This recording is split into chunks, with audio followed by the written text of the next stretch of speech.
Bengal safe Murshidabad জেলায় ফার্নিচারের জগতে এক পরিচিত ও প্রতিষ্ঠিত নাম। বেঙ্গল সেফ 57 বিবি সেন রোড, বহরমপুর, মুর্শিদাবাদ। পরিযায়ী শ্রমিক আলাউদ্দিন শেখকে ঝাড়খণ্ডে নির্মমভাবে হত্যার ঘটনায় উত্তাল বেলডাঙ্গা। আর এই খবর পেয়ে তড়িঘড়ি মৃতের পরিবারের সঙ্গে দেখা করলেন বহরমপুরের প্রাক্তন সাংসদ অধীর রঞ্জন চৌধুরী এবং তাদের পাশে থাকার আশ্বাস দিলেন তিনি।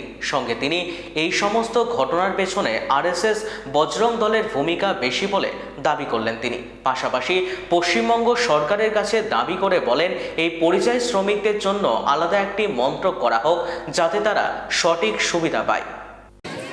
শুধুমাত্র একটা হত্যা বড় কথা নয়, একটা ধরে বলছে তোমার বাড়ি কোথায়, আধার কার্ড দেখাও, এই জায়গাটা এখন 2 पार्लर फंसे हैं उनको हत्या हुई है। यहाँ के गांव के लोगों को कहना है लीडर ऑफ लोकसभा বিদেশি তার সঙ্গে কথা বলে ভাবলাম বিদেশি ठीक है पता करने के लोगों को कहना है। हाँ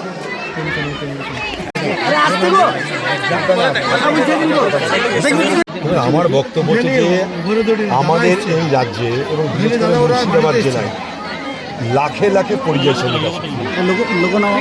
বাইরের রাজ্যগুলোতে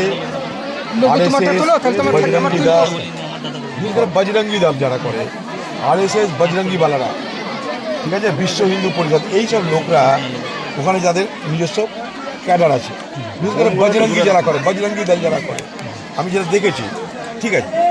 তো তারা এইসব লোকগুলোকে যারা পরিযায়ী শ্রমিক, যেহেতু তারা বাংলা ভাষায় কথা বলে, তাদের উপর একটা আক্রোশ যে তোমরা মুসলমান, তোমরা বাংলাদেশি, আর তোমরা বেঙ্গলে তোমরা এ করছো, তাই করছো, ওই করছো, এখানটাই সব হবে না, এখান থেকে তোমরা পালাও। মানে খুবই আক্রোশ তাদের, ঘৃণা, একদমই তাই, ঘৃণা তাদের। আমি জায়গাটার কথা বলছি, সেটা কিন্তু বর্ডার এলাকা, ফলে এই ধরনের ঘৃণা বিদ্বেষ সেই সব জায়গাতেও আছে। সেখানকার প্রশাসন তারা এগিয়ে আসতে যাতে তারা বাধ্য হয়, তার জন্য এখানকার রাজ্যকে, পশ্চিমবঙ্গ সরকারকে সেখানকার রাজ্যকে সেন্সিটাইজ করতে হবে, যাকে বলা হয়, তাকে ব্যাপারটা বোঝাতে হবে, বলতে হবে, এটা করতে হবে। 2 নম্বর, প্রত্যেকটা রাজ্যে যেখানে যেখানে পরিযায়ী শ্রমিকরা বাংলার রয়েছে সেখানে একটা করে ওয়েলফেয়ার অফিসার, মানে যারা শুধুমাত্র এই পরিযায়ী শ্রমিকদের ভালো মন্দ দেখবে, এটা যদি দেখে তারা, সেই মতো তারা যদি যোগাযোগ করে সেই সমস্ত রাজ্যের আধিকারিকদের সঙ্গে, তাহলে কিন্তু এদের অনেকটা রিলিফ। মনে করুন বিদেশের সঙ্গে ভারতবর্ষে অনেক সমস্যা হয়, সেখানে যে সমস্যার সমাধান করে কে, সেখানকার রাষ্ট্রদূত, অ্যাম্বাসাডার, ভারতীয় রাষ্ট্রদূত। ঠিক একই রকমভাবে পশ্চিমবঙ্গের থেকে অফিসাররা যদি ওয়েলফেয়ার অফিসার, যারা শুধুমাত্র সেই রাষ্ট্রদূত যেমন বাইরের দেশের ভূমিকা পালন করে, কিন্তু রাজ্যের ভূমিকা পালন করবে অন্য রাজ্যে, পশ্চিমবঙ্গ থেকে পাঠানো সেই সমস্ত অফিসাররা, ওয়েলফেয়ার অফিসার, নোডাল অফিসার, একটা পয়েন্ট তাদেরকে যেন বিপদে আপদে বলতে পারে। আজকে ধরুন ওখানে মারা গেল, তো এটা হয়তো খুন নয়, আমি জানি না, তদন্ত তো আমি করছি না, ফলে এটা কেন মারা গেল আমি এখানটায় বলতে পারছি না। কিন্তু মারা যাওয়ার পরেও বা সেই সময়েও বিপদ আপদ আছে, চিকিৎসা আছে, সুস্থতা আছে, এমনি নিরাপত্তার ব্যাপার আছে। এখানকার বহু লোক 2 রকমের ওখানে টর্চার হয়, আমি জানি। মনে করুন একটা বড় বড় বিল্ডিং ভারতবর্ষে যেখানে হচ্ছে, সব জায়গায় আপনি মুর্শিদাবাদের লোক পাবেন, বড় বিল্ডিং, সেখানে একটা জায়গায় থাকে। আরেকটা অংশ কী করে, হকারি করে, গ্রামে গ্রামে গিয়ে তারা হকিং করে, ফেরিওয়ালা যাদেরকে বলে, সেই ফেরিওয়ালারা একা থাকে, তারা তো দলবল নিয়ে যায় না, তাদেরকে অ্যাটাকটা বেশি করছে। একটা জায়গায় যারা থাকছে শ্রমিকরা, সেখানটায় নয়, ফেরিওয়ালার উপরে হামলা হচ্ছে বেশি, বিচ্ছিন্ন যাদেরকে পাচ্ছে, মোকা পেয়ে যাচ্ছে এই খোলাকে। এবং এটা কিন্তু গুটি কয়েক ওই সমস্ত পার্টির, মানে বজরঙ্গি দলের বিশেষ করে এখানে ভূমিকাটা বেশি বলে আমি দেখেছি। আমি হেমন্ত সোরেন সঙ্গে কথা বলার চেষ্টা করলাম, হেমন্ত সোরেন বিদেশে, আমি ওখানকার আধিকারিকের সঙ্গে কথা বলার চেষ্টা করব। কিন্তু তার আগে পশ্চিমবঙ্গ সরকার যেমন দাবি যে এই পরিযায়ী শ্রমিকরা, তাদের কথা শুধু ভোটের বাজারে নয়, তাদের জন্য প্রকৃত অর্থে কিছু করা হোক, সেটার জন্য রাজ্যকে সচেষ্ট হতে হবে।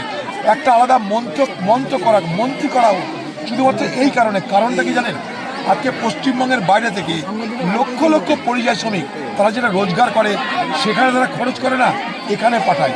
মনে করেন এই যে পরিযায়ী শ্রমিকটা মারা গেল, এ যেটা মাথার ঘাম পায়ে ফেলে রোজগার করেছে সেটা কিন্তু এই বাড়ির প্রতিপালনের জন্য করেছে। এখানকার তাদের পরিবারের ছেলে মেয়ে শিক্ষা খরচা করার জন্য কিন্তু সে মেহনত করে, সেখানে কিন্তু কষ্ট করে থাকে সেই লোকটা। আমি তাদের বস্তি দেখেছি, যেখানে থাকে সেসব জায়গা আমি ঘুরেছি, প্রচণ্ড কষ্ট করে থাকে তারা, শুধু পরিবারটাকে ঠিক রাখার জন্য, ভালো রাখার জন্য, হাসি মুখে রাখার জন্য তারা প্রাণ পাত করে।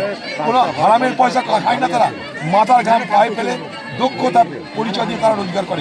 সেখানে তারা ডাকাতি করে না, চুরি করে না, কারো বাড়িতে হামলাও করে না, ইমানদারিতে তারা পয়সা রোজগার করে। সেই টাকাটা কোথায় আসছে? এরা পাঠাচ্ছে তো আমার রাজ্যে, মনে করুন কর্ণাটকে, তামিলনাড়ুতে, হরিয়ানা, যেখানেও যারাই রোজগারটা করে সেই টাকাটা কোথায় পাঠায়? সেই টাকাটা তো পাঠাচ্ছে আমারই রাজ্যে তার পরিবারের কাছে। হলো এবার এই পরিবারের কাছে টাকাটা এলো, সেই টাকাটা সে কী করছে? এখানে হাটে বাজারে যাচ্ছে, এখানে ছাগল কিনছে, এখানে মুরগি কিনছে, এখানে মুদিখানার দোকানের জিনিস কিনছে।